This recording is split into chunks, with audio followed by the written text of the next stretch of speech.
I think that was probably the one aspect that has haunted, chased, pushed, driven me for the years since and will continue to drive me going forward. Never expect that this is enough. And the goal is to leave that as a legacy. And it's not Vic, it's not Charles, it's not Glenn, it's not our team per se individually, but the collection of us. And if you really love what you do, even if you're tired, that weirdly will give you energy.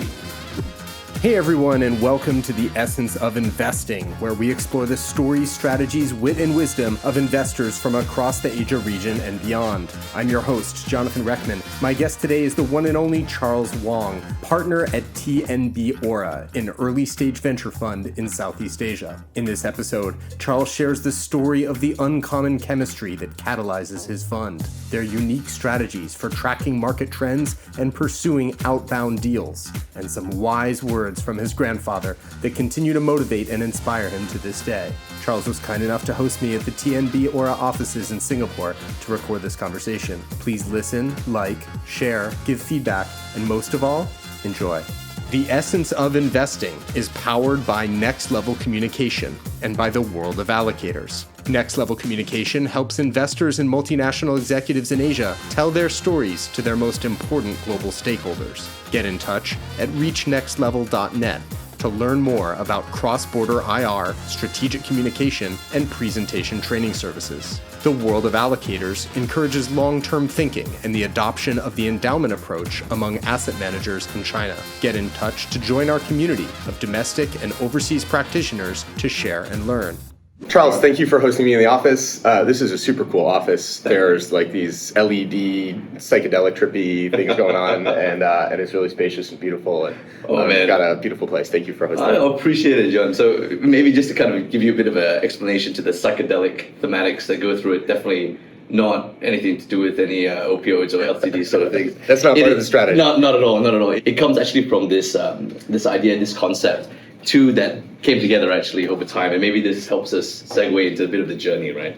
The first and foremost was we actually, as an organization, do think of ourselves a little bit weirdly, like many of our portfolio companies, as potentially a consumer brand. And it's one of those weird things that popped up in mine and my co-founder Vic's minds back in the day, and we were like, can VC be a direct-to-consumer business? And obviously from an investor perspective, absolutely not.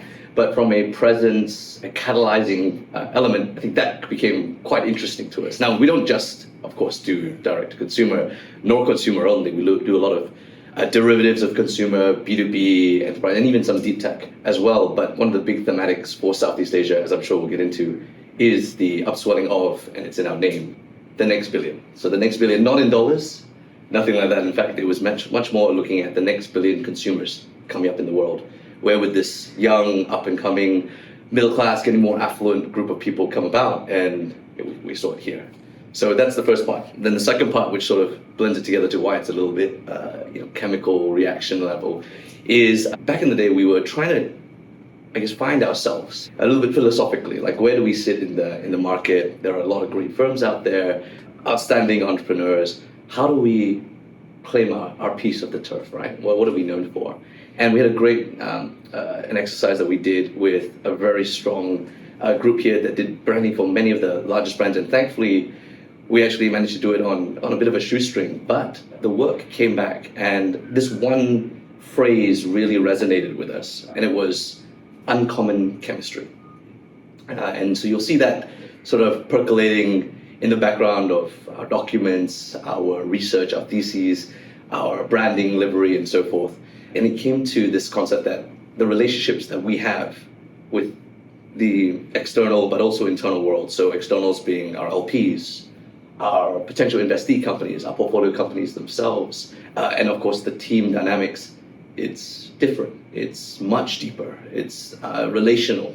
And that became true to form over the last few years since we started using that. So a bit of a long introduction to the brand and the style, but that's why you see these chemical reactions around the place. It's beautiful. What in your career previously had you experienced that said, we want to take these best practices with us?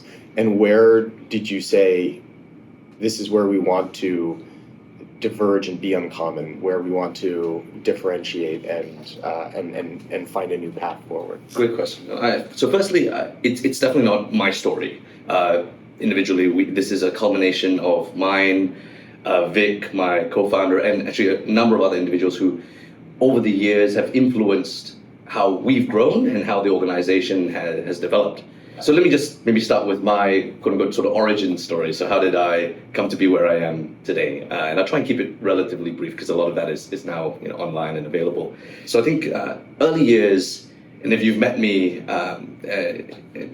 you'll get a sense that I kind of come from a lot of different flavors, a lot of different locations, a lot of different cultures. So uncommon chemistry. A little bit of that, yeah. So I'm not sure there's a lot of Charles Wongs out there. I'm not sure there's this Charles Wong in another facet. So first, kind of where I'm from. So proudly Malaysian Chinese. Grew up, so I was born in Thailand and Bangkok of all places. And actually, I'm looking at you and thinking maybe you don't even know this. In Thailand, Malaysia, and even not like traditional peninsular Malaysia, but Borneo Island, Malaysia is where most of my family is from. So that was very formative early years. Hong Kong for my high school period. I love the place. It was going through 1997 transition, so saw a number of those changes. And then from there, I actually moved to 3 other continents. So first, I was in Australia. That's where I did my undergraduate. I was very fortunate out of university, whereby I joined an outstanding firm, Booz Hamilton, which subsequently was bought by PricewaterhouseCoopers. But at the time, one of the preeminent and probably the longest standing strategy consulting firm in the world.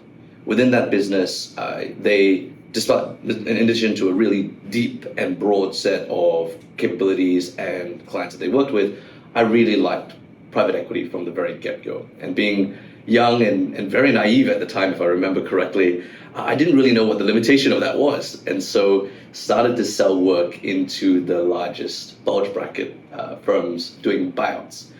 I saw another group just across the way in Sydney called Bain doing the same thing. And I thought, to be honest, I don't know what's very different about them doing it versus us.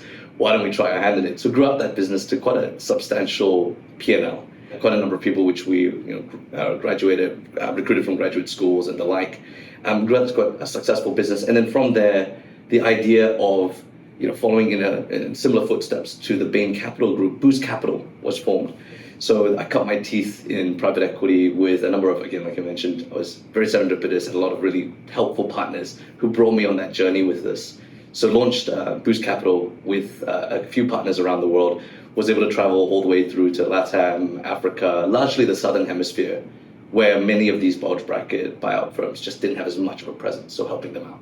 Got bitten by that private equity / venture capital bug, started doing investments of our own from the balance sheet and through the fund, and then everything sort of had to pause due to the global financial crisis. At that point, made a decision that I'd try to take another leap, decided which next market I would go. So I was in the US, did Harvard's MBA for a couple years, where again, very lucky to meet the likes of Grab's, Gojek's co-founders and founders. They came back to Southeast Asia. I decided I'd try my hand at one of the largest venture markets in the world before returning home. So I moved to China. So I was in Beijing, investing there in venture capital, subsequently ran one of the larger tech businesses there as the head of operations. And then in 2015, 2016, it was time. I had a young kid. I realized that if I wanted to plant roots, now was the moment in time to do so. I think I'd had enough experiences in bulge bracket, mid-market private equity, venture capital, of course, and then a little bit on the entrepreneurship side, which I realized was actually personally not my cup of tea, besides building fund management businesses. And then came back to, I guess, the core and relocated here to Singapore, met a outstanding gentleman by the name of Vignesh Pillai on, strangely, one of my many recon trips around the region. In the first instance when we met, I recall very distinctly, we were on actually opposite sides of the table where he was pitching a very large family office that happened to ask me for my advice. I sat on the other side. Clearly it was a very good pitch. By the end of that, we decided, let's try and figure out a way to work together. And TNB Aura was formed. As we move into talking about the market, give me a brief analysis of how your experience working in a developed market like Australia, and then a venture, hot, at the time, very hot venture market in China, and then now Southeast Asia. How do these different geography markets compare in your experience? Yeah, I think that's probably, and now that I reflect on it, an indelible mark on, I guess, the way in which TNB Aura chooses, and we've chosen to invest.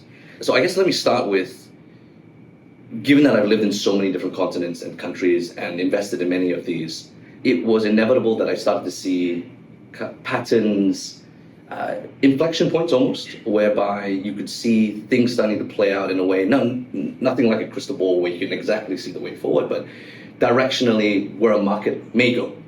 And it drew me to China back in 2010 through 2015 sort of time period, drew me to a number of the Southeast Asia markets prior and naturally post that. So what we saw, and what I saw personally first, and Vic in his own experiences, I'm sure can explain this at another time, we realized that if you just take a pure academic perspective on this and just do some backtesting of the biggest models, the biggest businesses that appear around the world, don't worry about venture capital as of yet, just think about private equity, mid-market, and the businesses that families, generally the conglomerates grow, they're major cash cows that they don't want to let off to private equity and the like. These tend to follow in some very familiar footsteps. When you have a developing market, you've got media that needs to be developed, financial services that need to be developed, telecommunications and the like. Is it just that we're lucky and every market happens to develop in this way? I happen to think no. I happen to think that it's a basis of need, a basis of desire, a basis of affordability and income bracket and disposable income, and at different points and junctures, so hence the inflection point comment that I made earlier, there will be points in time when different opportunities, let's call it, unlock. And so this concept, sort of started when I was working in private equity, but then over the many years I realized in the venture world should be, and in many cases is even more similar to that. And so to the point that I think you mentioned, like how has this influenced our development and our strategy, is that although there is no such thing as a time machine approach, there's no such thing as cookie cutters. If you look at the style of businesses that evolves in the venture world in just Southeast Asia, vis-a-vis India and China, or India vis-a-vis China, the level of overlap in addressable market, so where are they all, what are the problems that they are solving, the form and the function of those businesses that are addressing those major market problems are eerily similar time in and time out. Big caveat, you absolutely must have local nuance. You absolutely must have local entrepreneurs in this. Otherwise, the whole thing just does not work. It's definitely, like I mentioned earlier, not a cookie cutter, take up and replace, bring in the founders from one market, replace in another market. It just doesn't work that way. But if you take this view that you have data around the world, and this is what we've done over the last 6 years or so, there's an ability for us to use that pattern recognition to prioritize and definitely not minimize, but regulate the amount of risk that one takes in a market like venture capital, which is inherently risky. So maybe to dive into that a little bit, the concept is fairly simple, nuanced for Southeast Asia. So Southeast Asia is not like China, not like India, in one very obvious and almost like the dirty little secret of Southeast Asia comment, which is it's not one market. Back in the day, I used to think, wow, this is going to be a huge impediment to the development of an ecosystem here, a single digital economy. But as we've seen here, not only is it possible for us to have really strong domestic champions, but in addition, the moat or the enabling function that technology provides is actually this glue. So it's even more valuable, if I can call it that, in a market like ours versus India or China, which are single markets. So one adage that I like to express is Southeast Asia has a very unique ecosystem. It's extremely wide, but relatively shallow. Now, shallow not from the perspective of an opportunity set, but from the perspective of the number of companies trying to do any said business model. If you imagine one day you can wake up, you can meet a fintech, you can meet a waste management company, you can meet e-commerce, and just about everything in between. It all exists here, and it all exists in just about every single market that we look at, the Indonesias, the Vietnam, Philippines, Singapore, Malaysia, Thailand, and the like. But it's how do you find, therefore, the areas in which you want to hunt? And I use that term pretty deliberately because we're a very outbound-driven firm. We are, to use another kind of phrase that we tend to say a few times, we're a thesis-led and high conviction firm. So let me bring these two things together. Wide but shallow, thesis-led, high conviction. Those themes seem somewhat at odds. So bringing it together is exactly how our methodology sort of works. I come back to this model, this database that we have worked on for the last 5-6 years, proprietary naturally, and it's come to a point now where we have data on every single multi-billion-dollar business out of China, India, and many other parts of the world, from what they do, who invested into them, when were they incepted, when did they grow, to what stage, and almost to I think it's 94-95% level of accuracy now, every round that they've completed over the last, since their inception, so the last 15 years sort of history. So it's allowed us to do a couple of things. First, in this wide but shallow environment that we sit in, we can use that data from those markets and those players, we can just simply call it a market sizing factor adjustment. Another way of calling it is a multivariate regression, to use dimensions such as GDP per capita, so demographics, sociographics, and infrastructure level spending data, to figure out if that worked there, what are those markets here that should be of scale to create interesting outcomes. That's how it started. That was a 2019 sort of concept and hypothesis that we had. We kept iterating it 6 months later, and we do this every 6 months now with the help of the universities around Southeast Asia.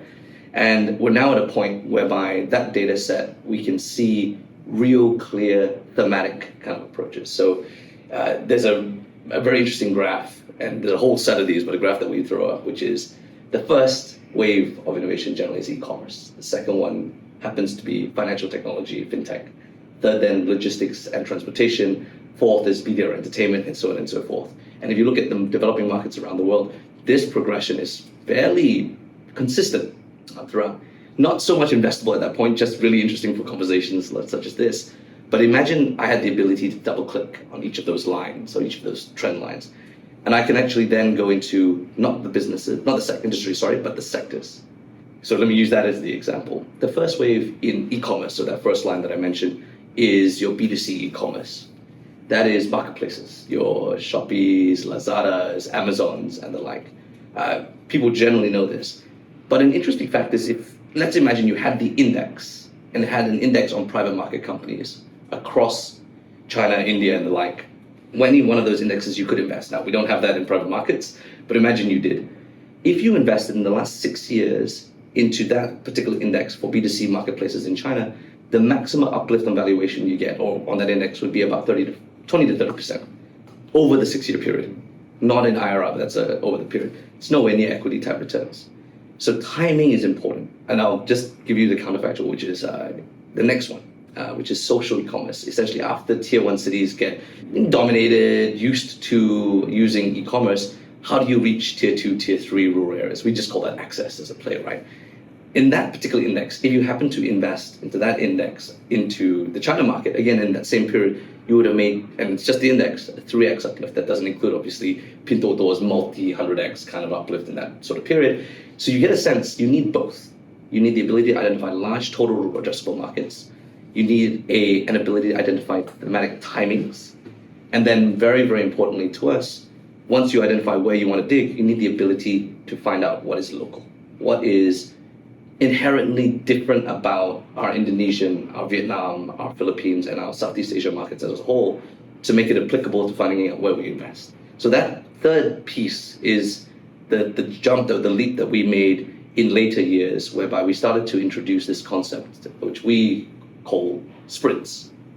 Sprints are detailed deep dives where we say, we've got a hypothesis on the industry and sector, this is the right time, this is the size of the market, this is what we think the outcomes could look like.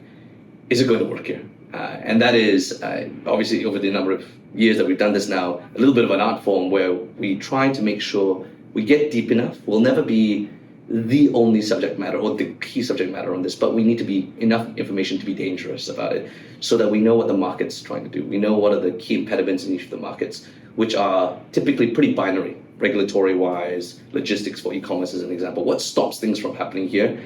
And identifying that early, because those are things that we would not see from the data that comes in from China, India, and the rest of the markets. And then, very importantly, we try to canvas the market. Canvassing the market is what I find to be probably the biggest flaw in the rest of the the venture world. If I can delve on that for a minute, the idea is quite simple. For 90 to 95% of the venture world, it's inbound led. VCs tend accelerator programs, strong networks, wide reach with universities, with communities. You've got particular geographies. That this is me. I'm a seed network player here, and everything. You hope based on branding that the deals come to you. Now, in a number of cases, that will work, and for a rarefied few, typically very developed markets like the US and Europe, that can be pretty consistent. But outside of that, you are fraught with bias, narrative fallacy, survivorship bias, even influence on whether or not it came from a partner, somebody who has more gravitas when they bring it to you, all of those sorts of things. Because fundamentally, when you see a deal inbound, it's extremely difficult, if it's a good deal, strong entrepreneur, competitive environment, for you to turn it around and do relevant competitive analysis, very strong deep dive analysis on the rest of the market in that duration, in that period. I'll give you one example.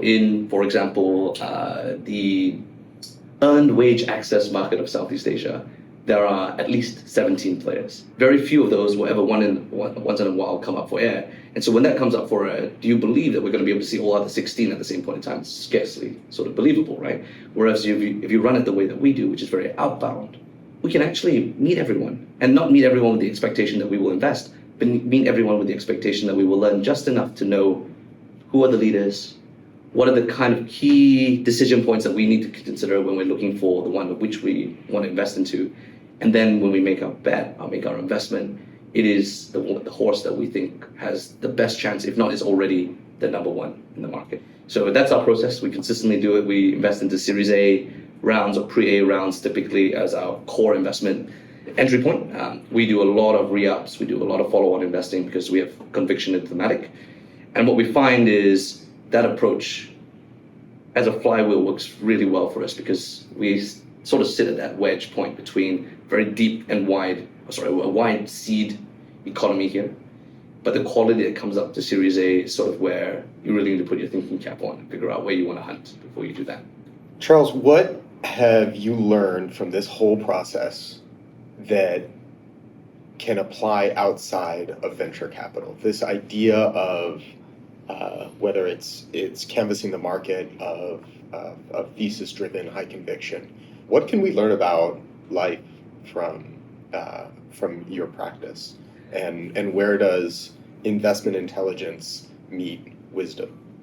Well, that last point, I'm not sure I'll be able to do full justice to, John. It's a great question. So, but let me try. So I think, and it came actually probably in tangent to developing my personal view, and naturally then also TNB Aura's view on how one should invest, particularly in a world of opaque information availability. When you're in a situation where you don't have all the answers, you don't have the full universe, it's not a public market set, and you assume that the markets are inefficient, where should one go? I think the first of three adages that I like to sit on, the first is, and it was perhaps back to that origin story that I mentioned, a gentleman who had naturally a lot of influence on my life when I was very young was my grandfather. I'm back in Malaysia, and I remember very distinctly one day, and it clearly affected me for the rest of my life, going to him with almost a very healthy, let's call it a report card, expecting sweets, treats, lycee, whatever you might want to call it at that point. And I got a nice rub on the head and gone, a quick mention, Charles, great, but just remember, never rest on your laurels. And somehow that sort of, I don't know why, but it's just never left me. I think that was probably the one aspect that has haunted, chased, pushed, driven me for the years since, and will continue to drive me going forward. So never expect that this is enough. And I think the world, the Southeast Asian market, our entrepreneurs, even our team has seen that in ourselves. We're never comfortable with just where we are. We need to, the Kaizen style concept from Japan, always look to improve.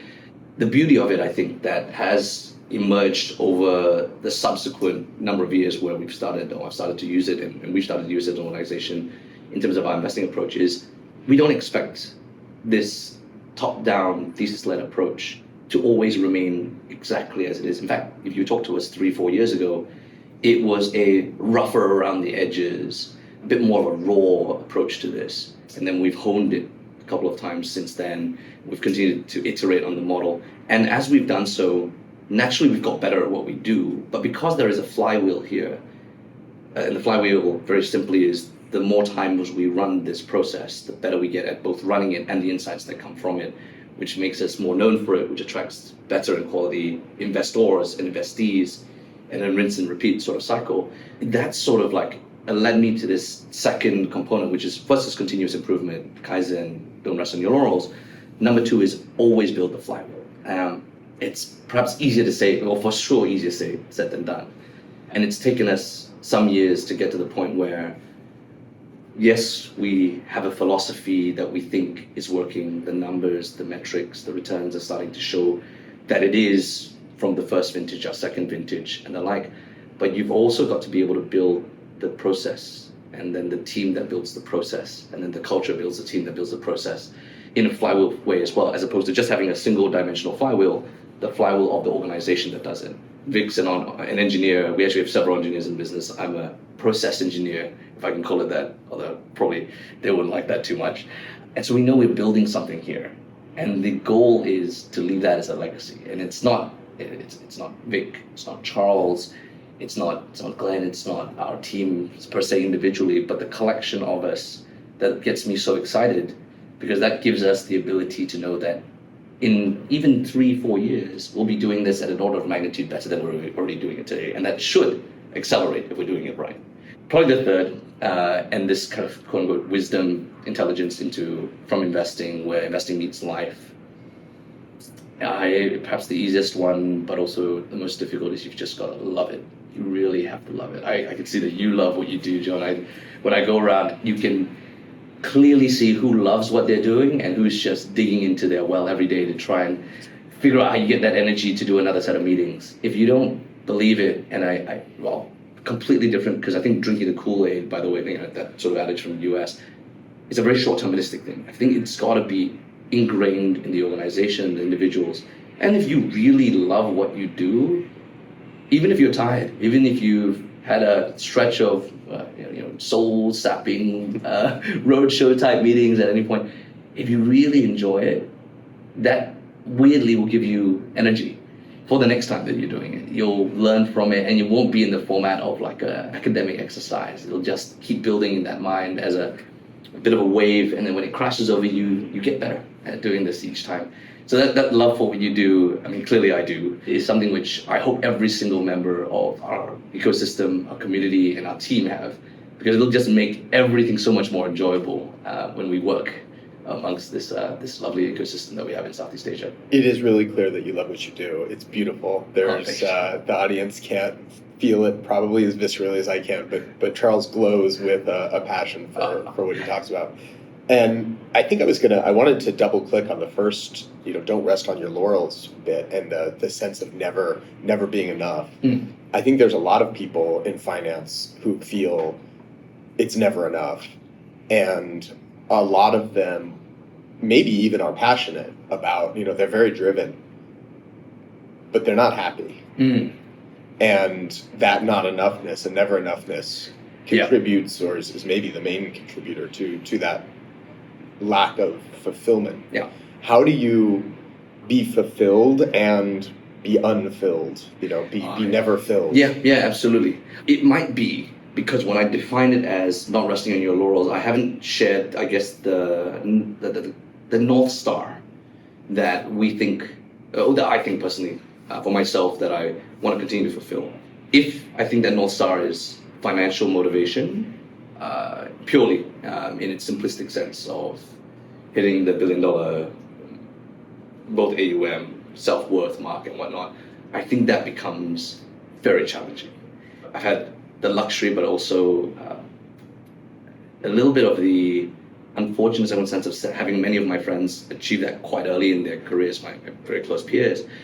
And it's definitely not correlated. In fact, it might be inversely at a certain point from success and achievement of financial gain and almost that third thing of loving what you do and happiness in that. I think if you not resting on your laurels is defined by a different metric, everything sort of changes. So not to make it too big eye impact by nature, but maybe to just share kind of how I think about this part of the world that we live in, that I love so much, and that when we travel around, we can literally palpably feel the changes that are happening around us. And let me hark back to that TNB, the next billion. We're talking about users, people who are emerging and will be using technology, definitely not just for the first time, but for the first time in an unfathomable set of ways in their lifetime. I see that societal gain as the bit which I feel we can never rest. I don't want to draw too many conclusions from kind of where the rest of the world is in the developed world at this point, because there is an underlying thematic which is like, after you get developed, what next? Is it an inevitable spiral? Is it an inevitable point where your populace becomes more questioning, the rate of change slows down, and therefore almost on that financial metric of continuous improvement, it's almost impossible to consistently provide that to one's country, and therefore you have potential unrest and the like. But no, let's not go there. Let's pull back, right? If I think about it as, especially in this era, which is really the Southeast Asia, in my view, era, you have the ability to really touch people's lives, not just on a manner and a depth whereby they are for the first time experiencing things that their first, for example, kid that goes to university, their first ability to draw a steady income and take credit in a responsible way. Their first time that they can buy goods that's not marked up ridiculously because they live outside of the tier 1 cities. I think that sort of ability and impact is, again, small I impact, is probably the best way I define not resting. If this year we're affecting tens of millions, next year hundreds of millions, in the following year billions of lives, I think that is something which financial goals will come with it. And I've always believed that no one can be a rent. You shouldn't be a rent taker. You should always leave money on the table when it comes to value. If you're helping everyone get better access to goods, services, education, healthcare, and the like, of course, to deliver that, you deserve to take something as an organization profitably back off the table. But in doing so, you're helping the masses, the organizations, the economies, the populace of our countries writ large. I think that's the dimension, the thought process behind what I'm sort of will never be sort of quote unquote satisfied to achieve, but always happy to work towards it. Charles, thank you for all your work and for sharing with us. Oh, absolutely. This is incredible. Thank you. Good to see you. This is really good. Thanks for listening. To support, please check out the links to our sponsors in the show notes, follow me on LinkedIn, and of course, subscribe to The Essence of Investing wherever you get your podcasts. With that, I'm signing off. Your happy and humble host, Jonathan Reckman. See you next time.